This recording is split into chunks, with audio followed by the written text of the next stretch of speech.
Making yourself a prosperity magnet.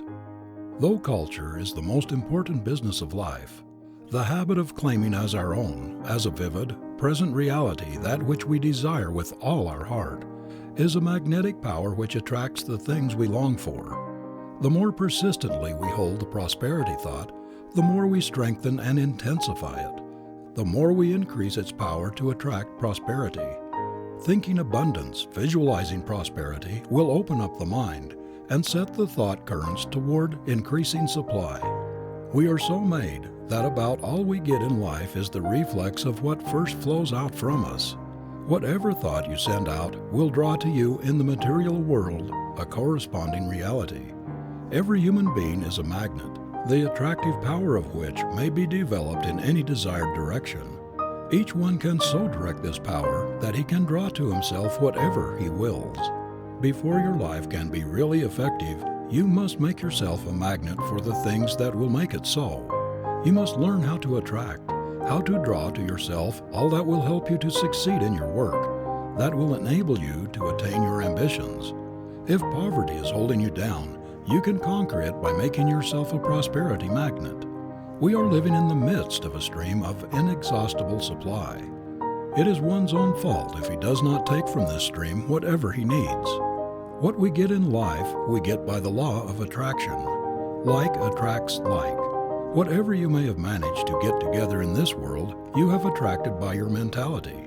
You may say that you have earned these things, that you have bought them with your salary, the fruit of your endeavor. True, but your thought preceded your endeavor. Your mental plan went before your achievement. The mere changing of your mental attitude will very soon begin to change conditions. Your decision to face toward prosperity hereafter, to cultivate it, to make yourself a prosperity magnet, will tend to draw to you the things that will satisfy your ambition. The text, "He that hath a bountiful eye shall be blessed," is the expression of a fundamental truth. The pictures you make in your mind's eye, the thoughts you harbor are day by day building your outward conditions. They are the real forces working ceaselessly in the unseen, and the more you think and visualize favorable conditions, the more you increase your power to realize them. You make yourself a magnet for the thing you desire. This is a psychological law. If you want to become a prosperity magnet, you must not only think prosperity, but you must also turn your back resolutely on poverty. Begin today. Don't wait for tomorrow or next day. If you don't look prosperous, assume a prosperous appearance. Dress as far as possible like a prosperous man or woman. Walk like one. Act like one. Think in terms of prosperity. A mental healer could not cure a cancer by holding in his mind a picture of the hideous disease with all its horrible appearances and symptoms. He must eliminate all this from his mind. He must see his patient whole, healthy, clean, just as God intended him to be, free from all disease. He must picture to himself the ideal man and declare his divinity. The same thing is true in curing yourself of poverty. You cannot do this as long as you hold poverty-stricken conditions in your mind. If you want to be prosperous, you must hold the prosperous thought, the prosperous picture in your mind. You must refuse to see or recognize poverty. You must not acknowledge it in your manner. You must erase all marks of it, not only from your mental attitude, but as far as possible from your appearance. If you are not able to wear fine clothes at first, or to live in a fine house, you can radiate the hope and expectancy of the glorious inheritance which is your birthright, and everything about you will reflect this light. Prosperity begins in the mind. You must lay its foundations in your thoughts. Surround yourself with a prosperity atmosphere. In other words, you will build into your environment, into your life, whatever dwells in your mind. We hear of some people that they are always lucky. Everything seems to come their way. Things come their way because there are invisible thought forces radiating from their minds toward the goal they have set for themselves. Things fall in line and come our way just in proportion to the force and velocity of the thought forces we project. Thinking better things might be called the first aid to the poor. To picture yourself as prosperous, living in a comfortable home, wearing good clothes, surrounded with the refinements of life. in a position to do your best work in the service of mankind. This is to put yourself into the current that runs successward. It is a strange thing that most of us believe the Creator will help us in everything but our financial troubles. We seem to think that it is in some way almost sacrilegious to call upon Him for money to meet our needs. We may ask for comfort, for solace in our afflictions, for the assuaging of our griefs and the healing of our diseases. But to implore God to help us to pay the rent, to pay off the mortgage on the home or the farm, does not seem quite right. Yet we know perfectly well that every mouthful of food we eat, the material for the clothing we wear and for the houses we live in, every breath we breathe must come from this divine source of infinite supply. If the sun were to be blotted out, or to cease to send its magic rays to the earth, in a few days there would not be a single living thing on the globe. Not a human being, not an animal could exist without it. Not a tree, not a plant, not a flower, no fruits, no vegetables, no grass, nothing green. No vegetable life would be possible. Without the sun's energizing power, all life would cease on this planet. It would be as cold, barren, and lifeless as on the moon. The Creator is the builder and provider of the universe. Everything we have comes from Him, and without the supply which flows from His abundance, we could not live a single instant. And why should we not look to this great source for our money supply? The truth is, we were all intended to live the life abundant. The Creator never meant His children to grovel in poverty, to spend their lives in drudgery and uncertainty. They have a right to their inheritance of all that is good and beautiful, all that is needful for their welfare. We were not intended to live in the pinched, starved, stunted lives of paupers. It is our own fault if we do. The door to opulence is open to every human being born into this world, and no one but himself can close that door. No human being can shut out the lowliest child that is born from his divine inheritance. The only real poverty is in the mind, and no one can control one's mind but himself. Never for a moment harbor the thought that anything can come to you but prosperity, for this is your birthright, and because it is, you should demand it. Instead of admitting poverty, say to yourself, I am in the midst of abundance. I lack nothing that I need because my Father is the infinite source. Turn your back on poverty. Make up your mind that you will never again have anything to do with it, that you will not encourage it by dwelling on and visualizing poverty suggestions. Face toward prosperity. Think of and plan for prosperous conditions. Struggle toward prosperity with all your might, and you will draw it to you. Suppose you are poor and live in a humble home. Just have a talk with your wife and children, and make up your minds that you will all focus on your objective, improved conditions, that you will face the other way, toward prosperity instead of poverty. Say to yourself, it is a shame for God's children to exhibit such a pauperized appearance. It is a reflection on my Father, Mother God, to go about among my fellows looking as though everything had gone wrong with me, as though I were disappointed with life. This is ungrateful. I can at least show gratitude for health, for the privilege of living in God's pure air and sunlight by holding up my head and walking erectly, joyously, as His child should. I am really insulting the Creator to whom I pray by reflecting such despair and degrading poverty in my mental attitude, thus erasing the divine image from my face. No matter how little I have, I can at least appear respectable.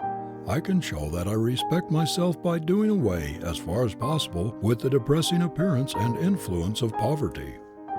Tidy up your home and make it as neat and cheerful as possible. Do the same with your dress and general appearance. Keep yourself better groomed. Look up, brace up, brush up, struggle up. Surround yourself with an atmosphere of hopefulness and show everybody by the new light in your eyes, the light of hope and expectancy of better things, that there is a change in you. Your neighbors will notice. They will see a change in your home, in your wife, in your children.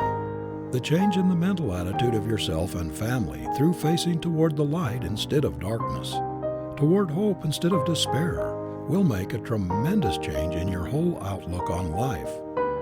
In this way, you are making yourself a prosperity magnet. You are radiating thought waves of hope, of ambition, of determination. Your new mental attitude is expressed in an erect, manly carriage, in squared, thrown-back shoulders, in a neat, clean appearance. Even though the clothing may be old and threadbare, in a winning, forceful, magnetic countenance. You are thus establishing the conditions of success. The positive prosperity thought flows out like wireless current and connects itself with similar thought currents. Hold the prosperity conviction. Work steadily toward your object. See opportunity and success in your vista. Determined to be somebody. Hold firmly to the resolve. And your mentality will direct the invisible magnet of your personality to lift you higher and higher, to attract toward you others who will help you in the direction in which you are moving. If you want a better position, more salary, more money to pay off debts, or to get what you need, whatever it may be, cling with all the power of your mind to the thing you are trying to get, and never for a moment doubt you will get it. You do not inherit poverty, squalor. Lack and want have nothing whatever to do with God's children. Your inheritance is divine, grand, sublime. Poverty is a mental disease, and you carry the antidote to its poison in your mind. You owe it to the one who has given you life, health, who has given you brains to make something of yourself, to improve your situation. As long as you keep yourself saturated with the poverty conviction, you cannot rise out of poverty. You must think yourself out of it. The Lord is my shepherd and I cannot want. Hold that thought firmly and steadfastly in your mind. Believe it. Live up to it. Abundance will never flow through pinched, doubting poverty thoughts, any more than clear crystal water can flow freely through foul, grease-clogged pipes. A right viewpoint must be your mental plumber to keep the connection open and free. Things of a kind attract one another. The poverty thought attracts more poverty. The fear thought, more fear. The worry thought, more worry. The anxiety thought, more anxiety. On the other hand, the faith thought, trust thought, and the confidence thought attract things like themselves. Poverty is a disease that can only be cured by prosperity remedies. The prosperity thought is the natural antidote for the poverty germ. It kills it. The poverty thought cannot exist in the mind at the same moment with the prosperity thought. One will drive out the other. It rests with you which one you will harbor and encourage. Cling to the consciousness of your oneness with the all-supply. Keep the supply pipes between you and the infinite source of all good always open. Don't pinch them. Don't cut off the supply by limiting poverty thought, the doubt thought, the fear thought, the worry thought. Keep your supply pipes open by great faith in your Father, Mother, God, who is more solicitous for your welfare than any human parent could be. Hold fast to the anchor of your union with the infinite life. Keep in the current running Godward, and your life will not dry up or become barren, will not be blighted and blasted by the poverty drought. The trouble with us is that we have been in the habit of looking for a material supply when our first supply must be mental. We keep the supply avenues open, or we close them with our thoughts, our convictions. We materialize poverty by our doubting thoughts, by our fears of it. We are just beginning to find that we get out of this world what we think into it, and work out of it. That our thought plan precedes its material realization just as the architect's plan precedes the building. Remember that prosperity cannot flow into your life while your mind is filled with poverty thoughts and convictions. We go in the direction of our thought and our convictions. By no law can you expect to get that which you do not believe you will get. Prosperity cannot come to you if you are all the time driving it away from you by your poverty thought.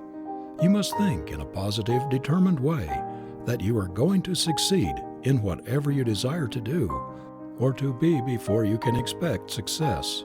That is the first condition by which you make yourself a magnet for the thing you are after. It doesn't matter whether it is work or money, a better position or health, or whatever else it is. Your thoughts about it must be positive, clean-cut, decisive, persistent. No weak, wobbly, perhaps I may get it, or maybe it will come sometime, or I wonder if I shall get this, or if I can do that sort of thought will ever help you get anything in this world or the next. When young John Wanamaker started with a push cart to deliver his first sale of clothing, he turned on a positive current toward a merchant print ship. As he passed big clothing stores, he pictured himself as a great merchant, owner of a much bigger establishment than any of those he saw, and he did not neutralize or weaken this thought current by all sorts of doubts or fears as to the possibility of reaching the goal of his ambition. Most people think too much about blindly forcing themselves ahead. They do not realize that they can, by the power of thought, make themselves magnets to draw to them the things that will help them to get on. Wanamaker attracted to himself the forces that make a merchant prince. Every step he took was forward, to match the vision of his advance with its reality. Marshall Field projected himself mentally out of a little country store into a clerkship in Chicago. Then he thought and worked himself out of his clerkship into a partnership. Still thinking and climbing upward, he next visualized himself at the head of the greatest merchandising establishment in America, if not in the world. His mind always ran ahead.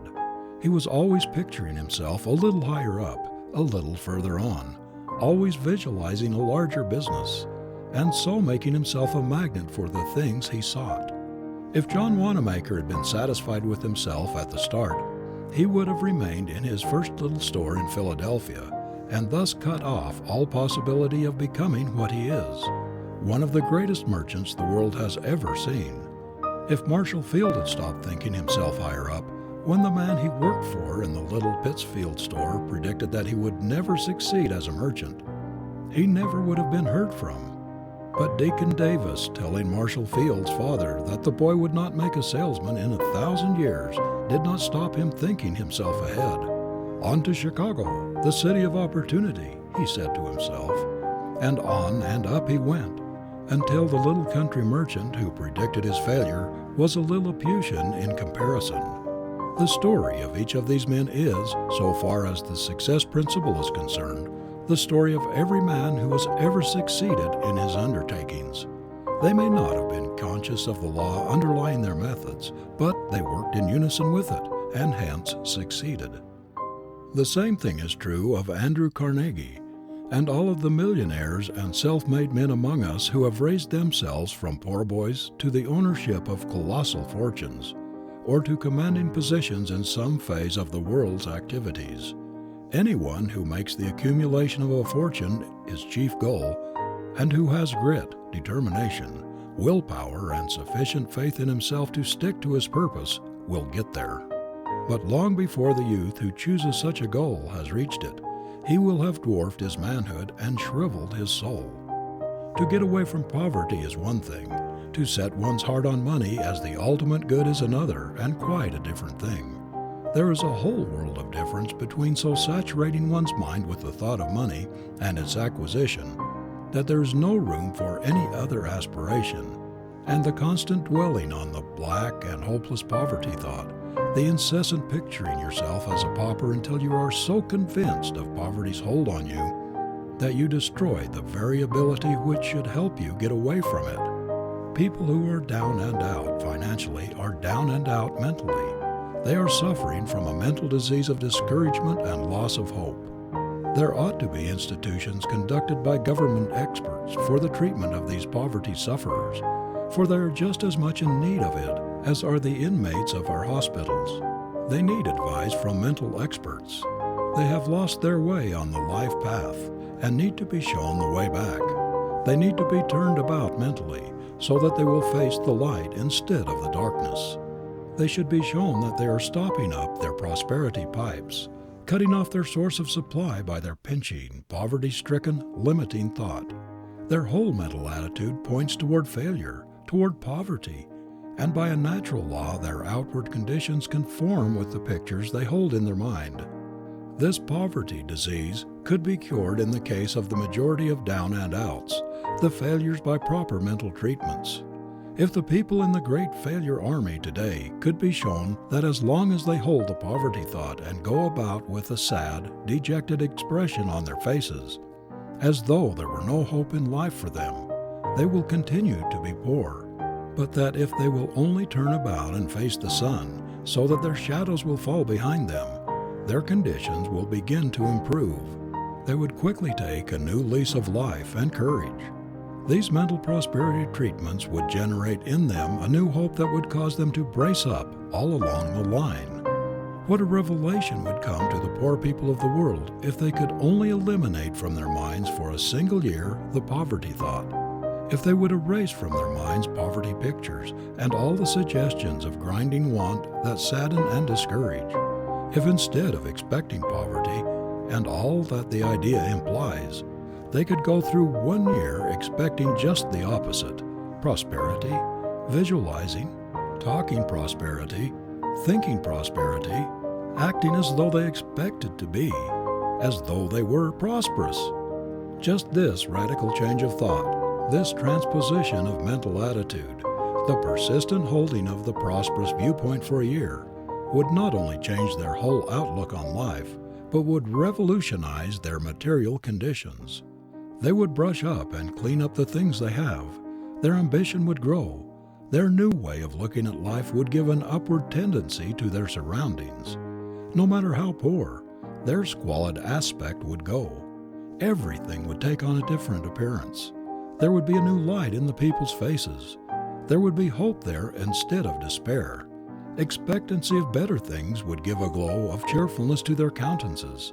There would be a light in their eyes which was never there before. Working in the spirit of hope and expectancy of better things, instead of that of discouragement and the fears of even greater poverty, they would forge ahead in a way that would astonish themselves. The time is not far away when we shall have prosperity practitioners who will make a specialty of teaching people how to free their minds from thoughts that produce poverty by replacing them with their opposites, thus constantly enlarging the mental power of attraction until the mind becomes a powerful magnet, ever attracting prosperity. These specialists will teach people the creative power of right thinking and will show them how to attract their desires instead of killing them, as many do, by wrong thinking. Clergymen of the future will do much toward eliminating poverty from among their people by instructing them to turn their backs on it and to face toward prosperity. They will teach them how to draw to themselves the sunlight of prosperity. The cure of physical disease is effected by arousing the curative, restorative forces within the individual. These are brought into operation largely through faith in the physician, in the remedy, in the healer. The healthful mental attitude thus created overcomes the disease. The cure of poverty is usually a mental disease, is effected in a similar way. The sufferer must first of all have faith in the great physician of the universe. When that is fully and firmly established, there will be no difficulty in flooding his mind with the prosperity thought, the thought that our Father Mother God is the author of abundance, the author of all wealth of the earth, that He is infinitely kinder and more solicitous for our welfare than the fondest mother could be for her child. We have not yet tapped the possibilities of any part of the world's resources. Every inhabitant of the earth today is treading on secrets which would emancipate man from drudgery and allow him to live happily instead of merely to eke out a wretched subsistence as he has done up to the present. Hitherto, in the great majority of cases, we have barely been existing on the husk of things. Now we are beginning to taste the kernel, because we are coming into a knowledge of the powers locked up within ourselves, and also of the illimitable supply of God's abundance. Here and there, people are mastering the law of opulence. They are demonstrating that they can conquer poverty by making themselves prosperity magnets. That is, by thinking and working in conformity with the law of opulence, of abundance. It is monstrous that so many of God's children are starving right on the shores past which the stream of inexhaustible plenty flows, a stream laden with all the rich things of the universe. There is no excuse for the horrible misery and suffering that exist in our midst. There is no reason why the children of the King of Kings should be harassed and tortured, driven into premature graves by poverty, for the Creator has produced enough to make every one of His children rich, to give them an abundance of all they need. There is no necessity for those who have inherited all the good things of earth to remain poor. The very structure of the human machine indicates that it was intended for the best, that it was planned for comforts, for luxuries, and not for poverty-stricken conditions. If we could only realize the far-reaching influence of always expecting the best to come to us, always expecting opulence, success, we would never allow ourselves to be dominated by the black pictures of poverty and failure. If everyone who was suffering from the limitations and humiliations imposed by a grinding poverty would proceed to establish the prosperity habit along the lines suggested, they would, by continually holding the prosperous thought, convince the subconscious self that we were made to be successful, that prosperity belongs to us. We should soon sight the millennium. When we affirm our divinity and claim our heritage, when we realize that our birthright keeps us in touch with the very source of all supply, when we know that it was never intended that God's children should be poor or go hungry, that it was never intended that they should live in poverty-stricken conditions, then we shall have struck the very basic principle of prosperity. Hold the victorious attitude toward life and you will overcome all unfavorable conditions. End of Chapter 7.